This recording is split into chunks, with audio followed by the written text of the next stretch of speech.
Elections లో తన యొక్క లైఫ్ కూడా ఎలా ఉండబోతుంది దాని గురించి మనం తెలుసుకోబోతున్నాం. దీనికంటే ముందు మనం తెలుసుకోవాల్సింది ఏంటంటే, నేను ఆల్రెడీ 2024లోనే చెప్పడం జరిగింది.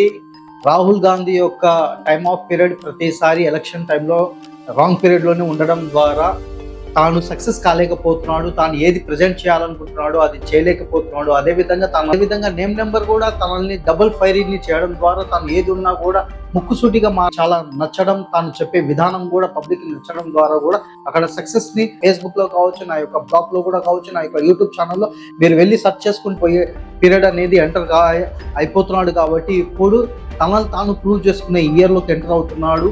సో ఇది చాలా వండర్ఫుల్ ఇయర్ కావచ్చు. కానీ ఇక్కడ పర్ఫార్మెన్స్ ఏ విధంగా అంటే, ఒక ఇందిరాగాంధీ కావచ్చు, ఒక తన ఫాదర్ కూడా ఏ విధంగా పర్ఫార్మెన్స్ చేశాడో ఆ విధంగా తాను పర్ఫార్మ్ చేయడానికి మంచి ఆస్కార్ ని అప్లై చేయడం ద్వారా తాను చాలా పబ్లిక్ లోకి పాజిటివ్ వైబ్రేషన్స్ తీసుకుపోయి